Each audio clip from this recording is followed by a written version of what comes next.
Jadi ternyata ini bukan perang Cina Amerika, bukan perang Amerika Rusia, bukan perang Iran Irak Iran Saudi, bukan. Ini perang Fitnatul Dajjal dan Imam Mahdi.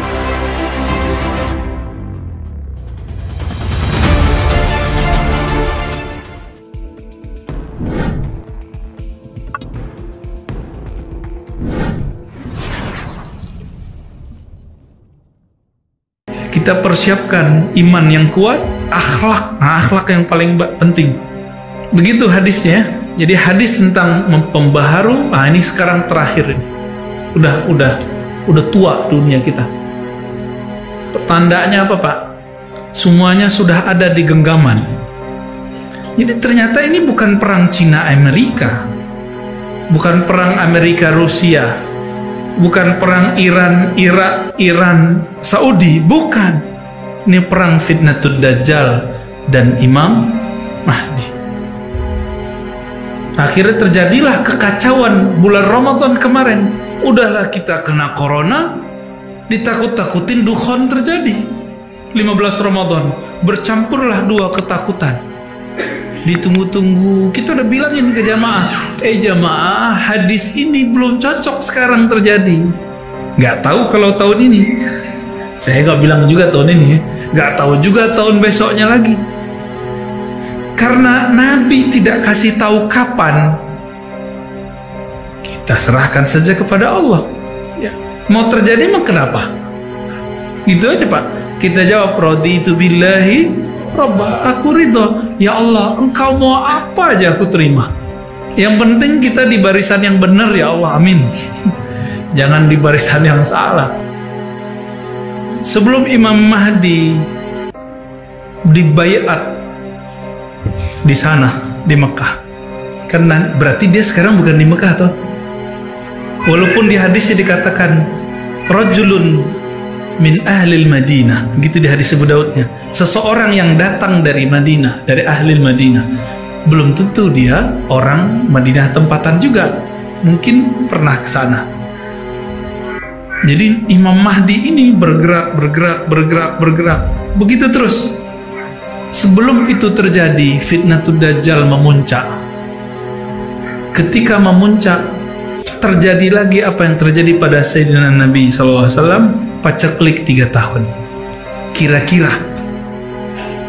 Maka terjadilah, kalau sekarang bencana virus global, maka nanti terjadi bencana kelaparan global.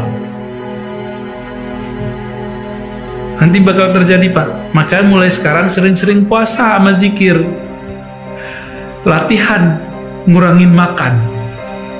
Jangan makan nasi mulu banyak-banyak ya. Kurangi, mulai latihan Senin Kamis. Siapa tahu nanti kalau terjadi kita sudah tahan banting.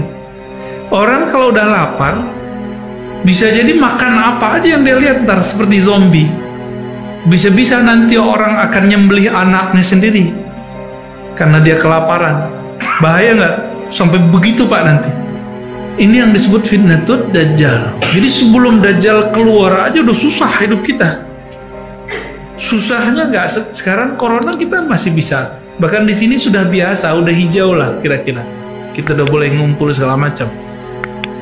Nanti akan lebih parah lagi. Ada orang kena virus siang ini, ntar malam mati. Akan muncul saat-saat begitu. Dan itu yang disebut Fitnatul Dajjal yang paling bahaya. Kalau udah muncul masa-masa begini, Allah menyiapkan skenario indah nggak? Iya, tapi sebelum indah kan harus ada kesusahan dulu.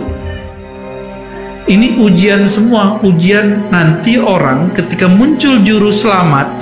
Nanti kan juru selamat ini ada yang palsu, ada yang asli. Dia ngikut yang mana?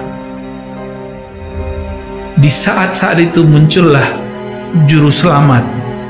Juru selamatnya, tunggu dulu, jangan bilang asli sama palsu dulu. Dia bawalah semua makanan, ditunjukkan keajaiban-keajaiban. Akhirnya dulu orang yang suka sakti-sakti pada ngikut dia. Habis itu dia bilang, saya wali Allah. Lama-lama dia bilang apa? Sebenarnya saya ini Allah.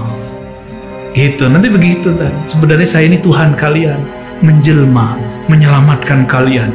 Nanti dia terbang kemana-mana, dia tumbuhkan dalam sekejap pohon-pohon. Bisa begitu Pak nanti. Apinya adalah air, airnya adalah api. Harus disebut Al-Masih tapi Dajjal. Juru selamat tapi palsu. Yang dia sedang mempersiapkan orang-orang sekarang berwajah ustaz, berwajah tokoh untuk mencoba tidak mempercayai adanya keturunan Rasulullah SAW.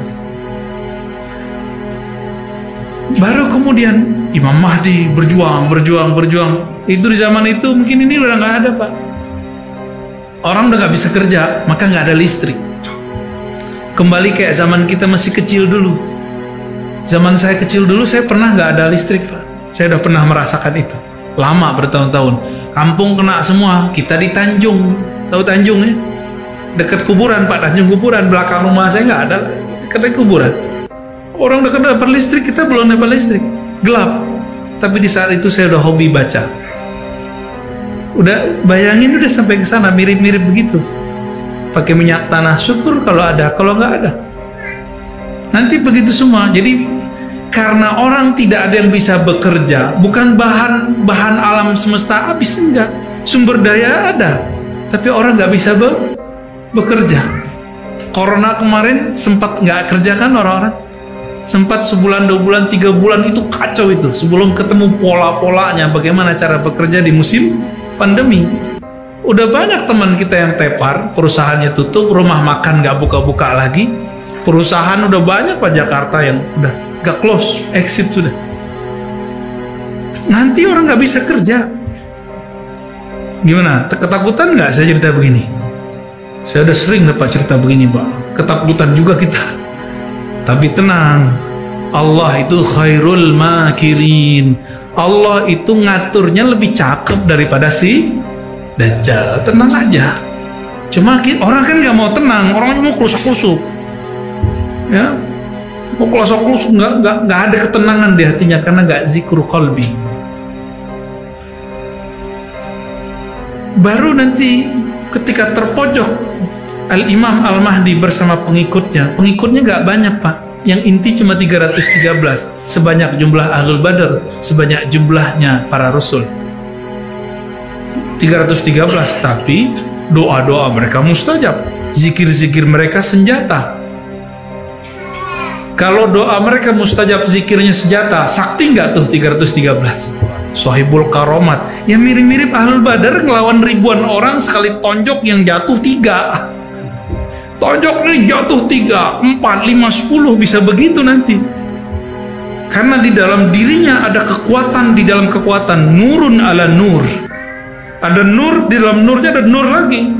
Musuh Allah gelap lagi, gelap berlapis-lapis. Terang lawan gelap, menang siapa? Ya menang terang lah. Mereka sedikit, tapi mereka sedikitnya itu banyak. Tentara Dajjal itu banyak, tapi banyaknya itu buih.